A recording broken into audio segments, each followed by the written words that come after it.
여러분, 부모님 복지연구 받으실 때 혹시 이런 생각부터 하셨나요? 지원금 나온다니까 일단 받자. 업체에서 추천하는 걸로 하면 되겠지. 침대, 휠체어, 손잡이 이런 거 다 비슷비슷한 거 아닌가? 그런데요.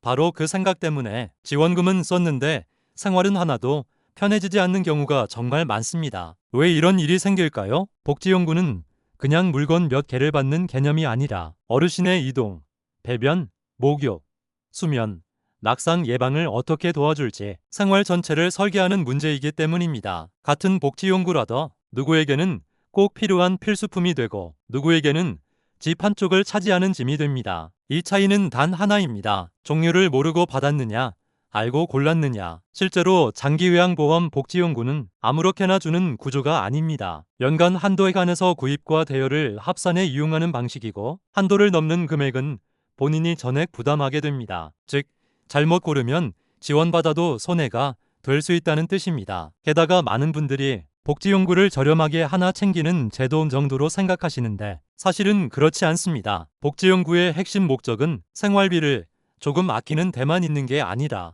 넘어짐을 줄이고 보호자의 부축 부담을 줄이고 배변이나 목욕처럼 매일 반복되는 어려움을 덜어 집에서 더 안전하게 생활할 수 있도록 돕는 것에 있습니다. 그래서 어떤 품목을 먼저 선택하느냐가 정말 중요합니다. 오늘 영상에서는 복지연구를 그냥 나열만 하지 않겠습니다. 첫째, 복지연구를 어떤 기준으로 봐야 하는지 알려드리고, 둘째, 실제로 많이 쓰는 품목들을 왜 필요한지 원리까지 설명드리고, 셋째, 사람들이 가장 많이 하는 오해와 반론까지 여러분이 궁금해하실 지점부터 먼저 짚어드리겠습니다. 그리고 영상 뒤로 갈수록 우리 부모님은 뭘 먼저 받아야 하는지 머릿속이 훨씬 또렷해질 겁니다. 복지연구 많이 받는 게 중요한 게 아닙니다. 잘 받는 게 중요합니다. 그럼 지금부터 꼭 알아야 할 복지연구 종류를 처음 보는 분도 이해되게 하나씩 정리해 보겠습니다. 많은 분들이 제일 먼저 묻는 게 이겁니다. 그래서 뭐가 제일 좋은 건데요? 제일 비싼 걸 받는 게 이득 아닌가요? 지원금 나오면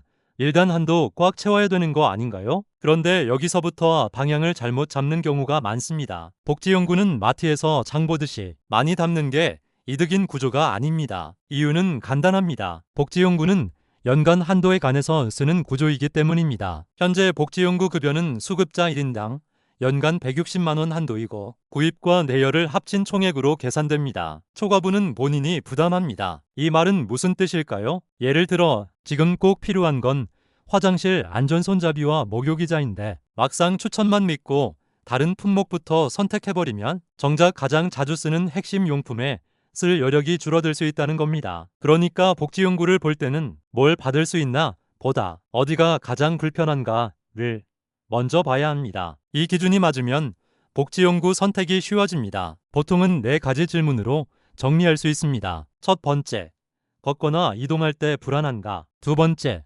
화장실이나 배변이 불편한가? 세 번째, 씻을 때 미끄럽고 위험한가? 네 번째, 오래 앉거나 누워있을 때 통증이나 욕창 위험이 있는가? 이 4가지를 보면 복지연구 종류가 그냥 물건 목록이 아니라 생활 문제를 해결하는 도구라는 게 보이기 시작합니다. 복지연구를 처음 접하면 종류가 많아 보여서 어렵게 느껴집니다. 그럴 때는 아주 단순하게 생각하시면 됩니다. 하나는 집에 설치하거나 오래 두고 쓰는 구입형, 다른 하나는 필요 기간 동안 빌려 쓰는 대여형입니다. 이 구분을 먼저 알아야 하는 이유가 있습니다. 많은 분들이 비싼 게 더 좋은 거니까 비싼 걸 받자라고 생각하시는데 실제로는 비싼 품목일수록 대여 방식이 더 합리적인 경우가 많습니다. 왜냐하면 몸 상태는 계속 바뀌기 때문입니다. 처음엔 침대가 꼭 필요해 보여도 회복되면서 필요성이 들 수 있고 반대로 처음에는 지팡이 정도면 되다가 나중에는 보행기나 휠체어 쪽 도움이 더 필요해질 수도 있습니다. 그러니까 복지연구는 좋은 물건 하나를 오래 드리는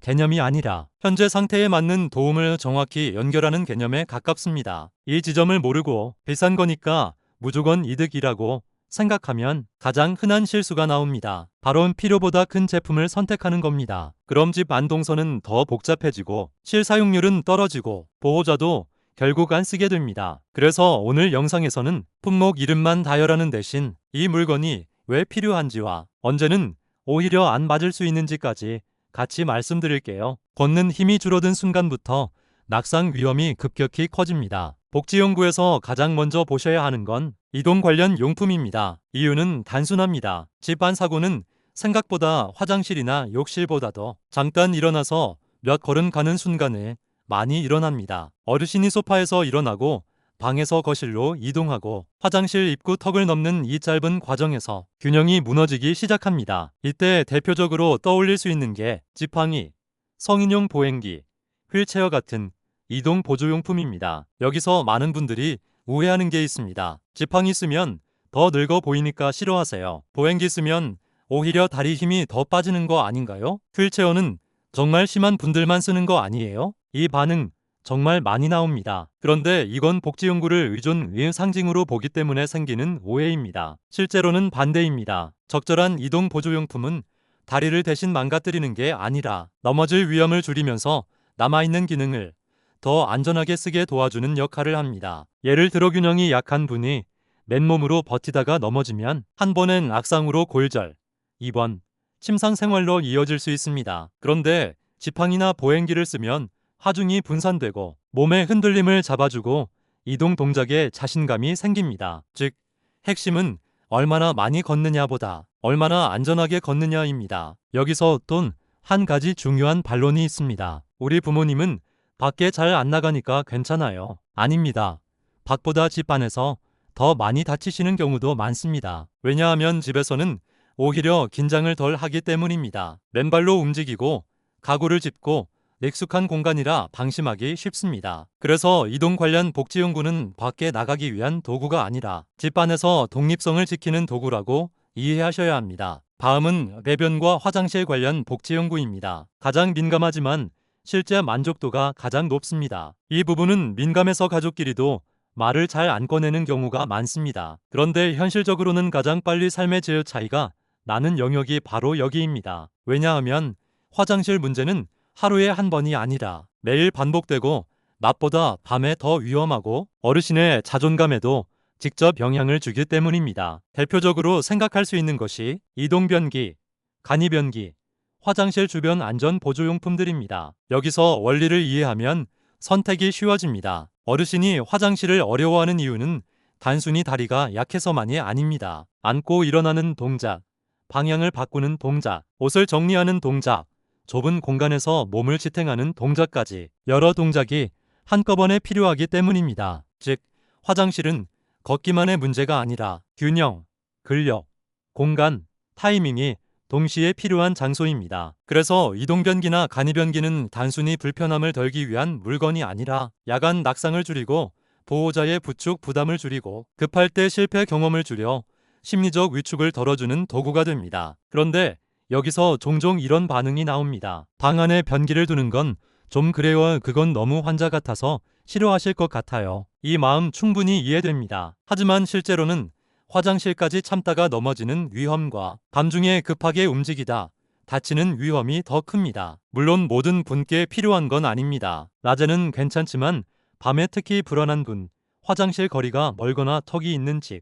부축 없이는 앉고 일어나기 힘든 분에게 우선순위가 높습니다. 즉, 이 품목의 포인트는 보기 불편한가가 아니라 실제로 사고를 줄이는가입니다. 이 기준으로 보면 가족의 판단이 훨씬 분명해집니다. 다음은 목욕 관련 복지 연구입니다. 이 부분은 정말 중요합니다. 어르신이 가장 쉽게 미끄러지는 공간은 욕실입니다. 왜냐하면 욕실은 물기, 비누, 좁은 공간, 높은 턱, 차가운 바닥이 한꺼번에 겹치는 곳이기 때문입니다. 대표적으로 많이 떠올리는 것이 목욕의자, 미끄럼 방지 용품, 안전 손잡이입니다. 이걸 그냥 편의용품으로 생각하면 안 됩니다. 욕실에서는 서 있는 것 자체가 위험이 될 수 있습니다. 평소 거실에서는 버티던 분도 욕실에서는 바닥 마찰이 줄고 몸을 돌리는 동작이 많고 손에 물이 묻어 잡는 힘도 약해집니다. 그래서 목욕의자의 핵심은 앉아서 씻게 해주는 것이 아니라 서서 버티는 시간을 줄여주는 것입니다. 서 있는 시간이 줄면 미끄러질 위험이 줄고 몸을 씻다가 중심을 잃을 가능성도 줄어듭니다. 안전 손잡이도 마찬가지입니다. 많은 분들이 벽 잡으면 되지 손잡이까지 필요하냐고 하시는데 벽은 미끄럽고 세면대나 문고리는 체중을 싣기 위한 구조가 아닙니다. 반면 손잡이는 일어서고 앉고 방향을 바꿀 때 체중 이동을 안정적으로 도와주는 기준점이 됩니다. 즉, 손잡이는 잡는 용도가 아니라 몸의 중심을 옮길 때 기준을 만들어주는 장치입니다. 여기서 또 많이 나오는 반론이 있습니다. 욕실이 좁아서 설치해도 더 불편하지 않을까요? 그럴 수 있습니다. 그래서 무조건 많이 설치하는 게 답이 아닙니다. 오히려 중요한 건 어르신이 실제로 어디에서 가장 흔들리는지 보는 겁니다. 욕실 입구인지, 변기 옆인지, 샤워 공간인지 한두 개를 정확한 위치에 두는 게 의미 없이 많이 설치하는 것보다 훨씬 낫습니다. 복지용구는 숫자가 아니라 위치와 동선이 핵심이라는 점, 이 부분 꼭 기억하셔야 합니다. 다음은 오래 앉아 있거나 오래 누워 계시는 분들께 중요한 복지용구입니다. 오래 누워 있거나 오래 앉아 있는 시간이 길수록 중요합니다. 대표적으로 욕창 예방 방석, 욕창 예방 매트리스, 자세 변환 관련 용품을 생각할 수 있습니다. 이 부분은 아직 괜찮다고 넘기기 쉬운데 사실은 미리 알아두셔야 하는 분야입니다. 왜냐하면 욕창은 갑자기 생기는 것 같아도 사실은 오랜 압박이 쌓여서 생기기 때문입니다. 오랫동안 같은 자세로 앉거나 누워 있으면 특정 부위의 압력이 계속 가해집니다. 그러면 혈류가 떨어지고 피부와 조직이 약해지면서 상처가 생길 위험이 커집니다. 그래서 욕창 예방용 복지용구의 핵심은 푹신함이 아닙니다. 압력을 분산하고 자세를 바꾸기 쉽게 만드는 것입니다. 여기서도 오해가 많습니다. 쿠션 하나 좋은 거 사면 되는 거 아닌가요? 집에 두꺼운 이불이나 매트도 있는데요. 비싼 매트리스면 다 똑같지 않나요? 이건 많이들 하시는 오해입니다. 일반 쿠션이나 이불은 잠깐은 편할 수 있어도 압력 분산, 통기상, 자세 유지 같은 부분이 욕창 예방 목적에 맞게 설계된 건 아닙니다. 즉, 말랑한 것과 욕창 예방에 적합한 것은 같지 않습니다. 그리고 더 중요한 건 이런 용품은 단독으로 끝나지 않는다는 점입니다. 아무리 좋은 방석이나 매트가 있어도 자세를 너무 오래 바꾸지 않거나 피부 상태를 자주 확인하지 않으면 효과가 제한될 수 있습니다. 그래서 이 구간에서는 좋은 제품 하나보다 압박을 줄이는 생활 방식과 함께 가는 제품이라고 설명하시면 시청자분들이 훨씬 잘 이해합니다. 그럼 어떤 순서로 고르면 되나요? 가장 불편한 장면부터 찾으면 됩니다. 정답은 하루 중 가장 위험한 장면부터 찾는 것입니다. 예를 들어보겠습니다. 아침에 일어날 때 힘들다 거실에서 화장실 갈 때 흔들린다. 씻을 때 서 있는 게 불안하다. 밤에 화장실 가다가 넘어질까 걱정된다. 오래 앉아 있으면 엉덩이가 아프다. 이런 식으로 장면을 먼저 보면 필요한 복지용구가 따라 나옵니다. 일어설 때 불안하면 손잡이나 심상 보조가 먼저일 수 있고, 욕실에서 흔들리면 목욕의자와 미끄럼 방지 용품이 먼저일 수 있고, 배변 이동이 힘들면 이동변기나 간이변기 쪽을 먼저 봐야 합니다. 즉, 복지용구는 제품 중심으로 접근하면 어렵고 생활 장면 중심으로 접근하면 쉬워집니다. 복지용구는 그냥 종류만 아는 걸로 끝나면 안 됩니다. 이동을 돕는 용구가 왜 필요한지, 화장실 용구가 왜 만족도가 높은지, 욕실 안전 용구가 왜 낙상 예방과 직결되는지, 욕창 예방 용구가 왜 미리 봐야 하는지, 이 원리를 이해해야 정말 내 부모님께 맞는 선택을 할 수 있습니다. 그리고 오늘 꼭 기억하셔야 할 건 3가지입니다. 첫째, 복지용구는 많이 받는 게 아니라 맞게 받는 겁니다. 둘째, 연간 한도 안에서 구입과 대여를 합산해 쓰기 때문에 우선순위가 중요합니다. 셋째, 제품 이름보다 생활 장면을 먼저 보면 선택이 쉬워집니다. 그런데 여기서 끝이 아닙니다. 종류를 아는 것과 실제로 잘 고르는 것은 또 다른 문제입니다. 같은 손잡이도 어디에 달아야 하는지 다르고, 같은 목욕의자도 어떤 분께는 편하지만 어떤 분께는 불편할 수 있고, 대여가 더 유리한지 구입이 더 맞는지도 상황마다 달라집니다. 부모님 복지용구 이제 아무거나 받지 마세요. 제대로 알면 집이 훨씬 안전해지고 돌봄도 훨씬 덜 힘들어집니다. 오늘도 영상 봐주셔서 감사합니다. 구독과 좋아요는 큰 힘이 됩니다.